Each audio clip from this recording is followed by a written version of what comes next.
How's everybody doing? It's Paul from Magpie 24/7. It's FA Cup third round weekend. And I cast my mind back to, a year ago? Myself and Carl were down at Hillsborough, trying to wrestle around some sort of post. We couldn't really fucking see what was going on. The game was absolutely garbage. It was awful. And you fast forward to a year's time, we've had shit draw after shit draw this season. You think about the Champions League group of death. You think about the League Cup, getting both Manchester sides and Chelsea. We've not had it easy, have we? Coming off an absolute horrible festive, fixtures and results. Unprecedented injuries. Double-digit injuries constantly. For weeks and weeks and weeks, the same players being stretched beyond belief, and yet Newcastle United managed to put a smile on every Geordie's face today.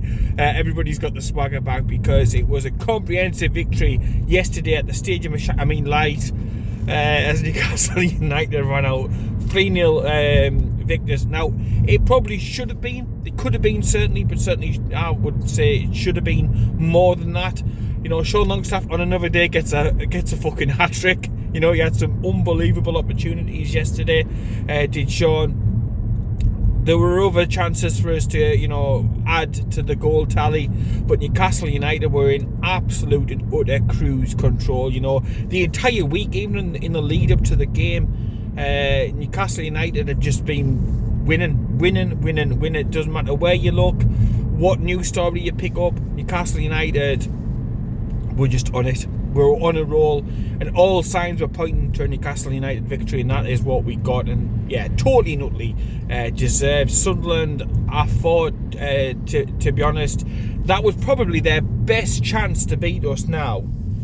And goodness knows how long. And I hope they enjoy the little, they've had the little time, the little run, haven't they, in the fixture. Because it was literally men v boys during that game, the entirety of it. And Newcastle United, in our most uncomfortable and difficult position that you could imagine from a squad-wise perspective and form-wise, and Sunderland could not take advantage. They could not take advantage. They had the home crowd, the home stadium, but they still could not take advantage. Quite away from that, they went around trying to shoot themselves in the foot at every possible opportunity. The lead up to the game was absolutely farcical.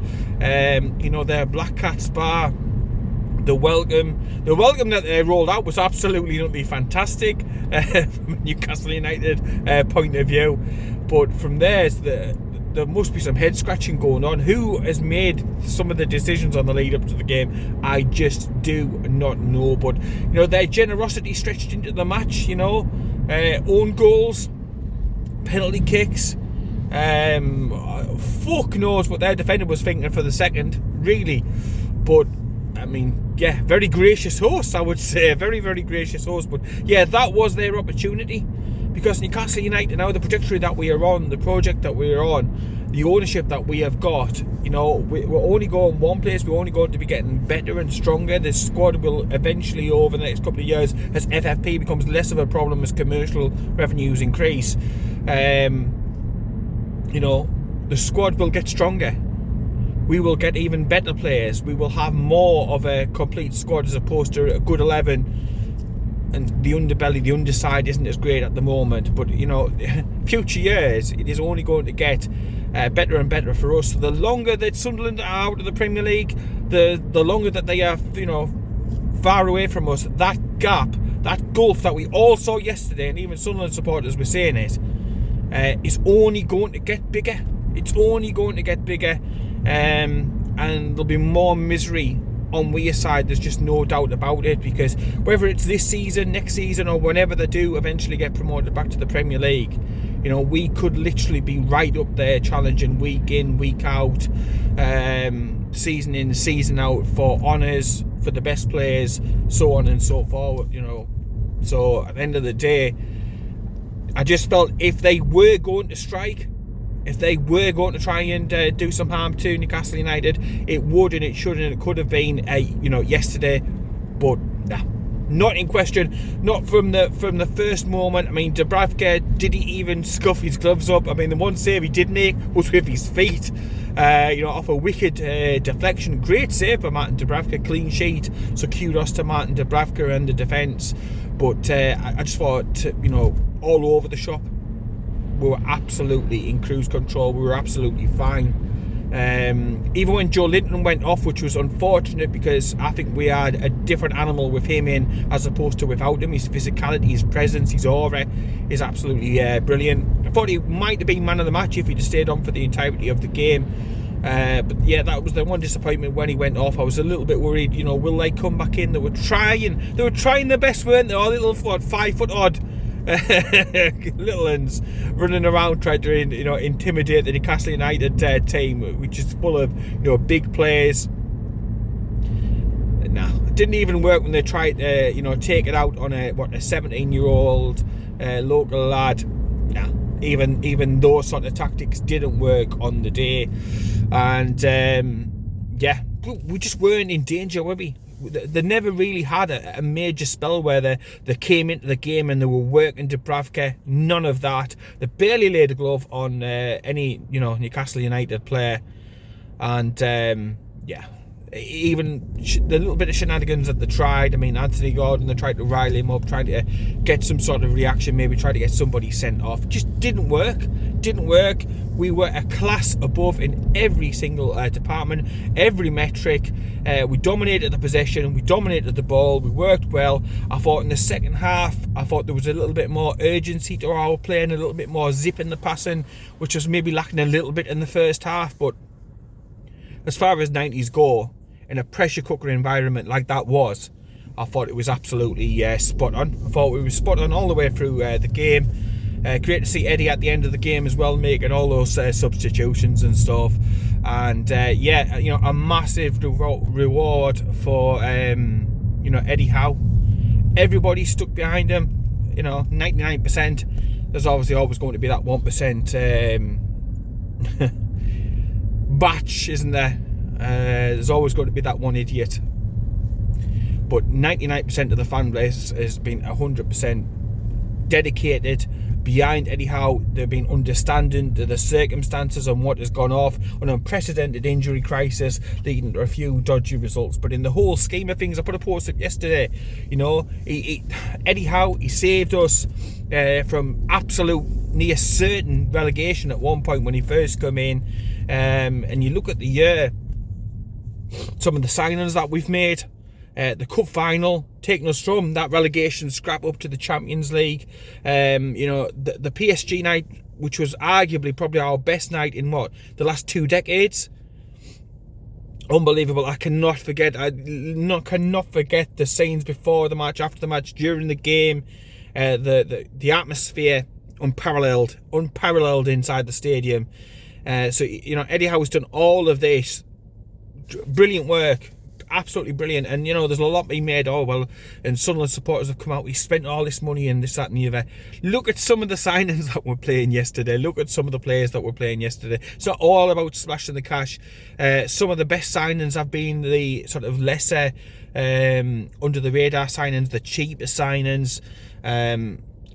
Some of the other players who were here prior to the takeover. I thought Miggy yesterday answered a lot of critics. He had an absolute all over the pitch display, and that is the Miggy who's had training, who's had some rest, and he was just literally ready to go. I think the previous couple of weeks he's been out on his absolute feet. He's covered so much ground, playing every single game. Obviously there's no alternatives pretty much at the moment, with Jacob Murphy being out and stuff. But I thought Miggy was absolutely fantastic yesterday. One of, I think, 2 contenders for man of the match, alongside Bruno. Bruno, I don't care what the bid is that is flooded, at Newcastle and the ownership. I would honestly turn it down. Even if the release clause is met, it doesn't mean that he's going to go. Games like yesterday, atmospheres like yesterday. The club on the rise, on the on the up.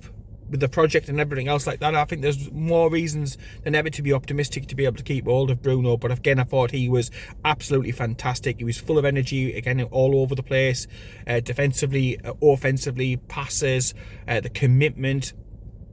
Yeah, you can just see he just buys into everything. His family's happy on Tyneside and everything, and it was just a joy to watch. Bruno was fantastic. One of his best games of the season, no doubt about it. So for me, it was probably between Bruno and Miggy, but Joe Linton was absolutely fantastic as well. But I think everybody put a shift in, you know. Sean Longstaff as well. Yes, he could have had a hat-trick. Arguably should have had a hat-trick. But again, put the graft in, put the miles in. You know, we looked a lot more settled and sorted in defence. He went for experience at the back. No Livramento playing. He was on the bench.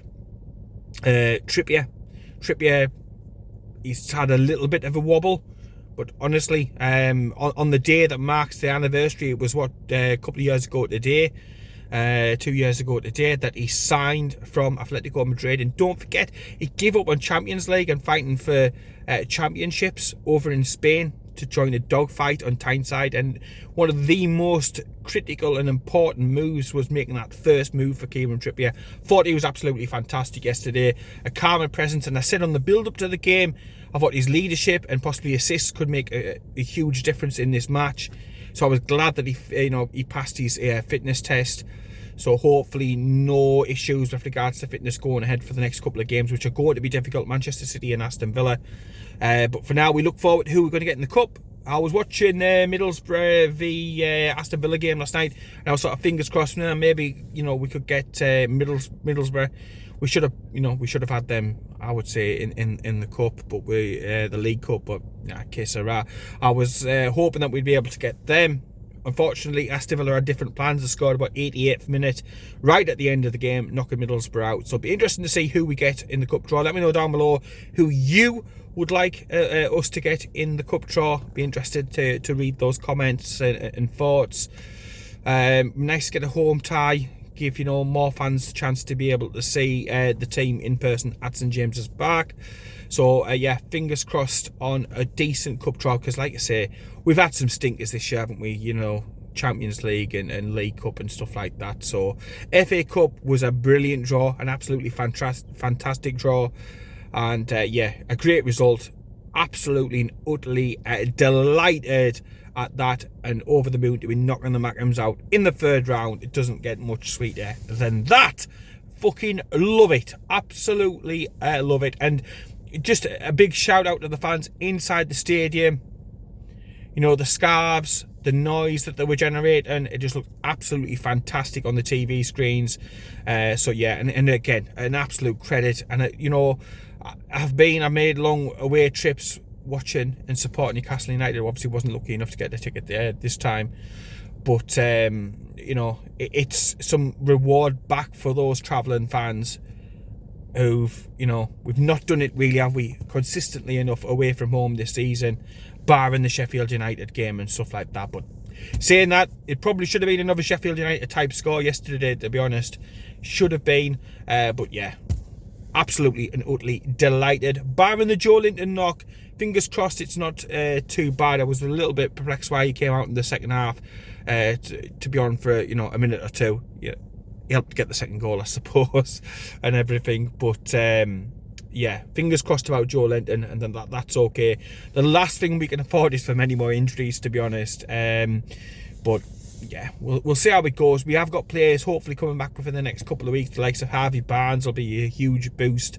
Maybe Jacob Murphy back as well. Willock, oh my God, please get Joe Willock back. Such an amazing player. I think Isaac plays even better when Willock's in the team. That pace that he's got can't be underestimated. He's an absolute menace, whether that's in the middle of the park or out wide on the left, where he's played on occasion too. So yeah, fingers crossed it won't be too long before we get the likes of Joe Willock back as well. Nothing to report on transfers. Eddie Howe spoke about it after the game, and literally still weighing up the options. There's still the rumours about Calvin Phillips, and I think that move makes sense on loan. Especially if they're getting a few quid in for the Ivan Toney clauses and stuff like that. It makes sense as far as I'm concerned to cover the Tonali situation, because again, imagine a Tonali playing yesterday. I think would have had an absolute fucking field day against them lot. But yeah, they've got to lick the wounds. They'll be climbing back under the rocks now. But Newcastle United, we move on. We're looking forward to transfers, looking forward to get players back, and then we've got some big games coming up. Manchester City and Villa. And at the moment, the way things are, it's probably better to get the big teams at the moment. Easier to get up for these games, easier to focus. Hopefully the performances are up there and we can give them an absolutely a good run for the money, get some points on the board, and then slowly as this month ticks along, we can start having a better and more successful 2024 than the end of 2023. But make no doubt about it, yes, we've been on a little bit of a bad run, but overall 2023 cup finals, Champions League, some memorable victories over your Manchester Uniteds, Manchester Cities of the world, Chelsea's of the world, some great atmospheres at St James's Park. It was a great year for Newcastle United. Just a little bit of a speed bump in the road, and that has been it. But yes, definitely back on track. Hopefully turned the corner. And it's amazing just what a little bit of downtime for the lads does, and a little bit of work, I think very importantly must be said, on the training pitch. A bit of work on the training pitch, because prior to that, for months and months and months, it was game time recovery. No time on the training pitches, and I think it told towards the end of that run that we needed to do a reset, we needed to rework on things, we needed to look at set pieces and all those sort of things. So I think the more training that we get done in between games, I think the better that we will be. So I'll leave it there. Delighted into the next round. Let's see how we get in the cup draw, which comes, doesn't it, after tomorrow's game. Fingers crossed, a home draw, a decent tasty one, and then see what we can do in the FA Cup this season. It's been too long since we've had a run in the FA Cup. You know, League Cup's been kind, so let's see if the FA Cup can be kind to us this year. But yeah, it finished Sunderland 0, Newcastle United 3, and I'm fucking delighted about that. So take care. Keep it tuned. We'll be back after the cup draw, and I'll speak to you later.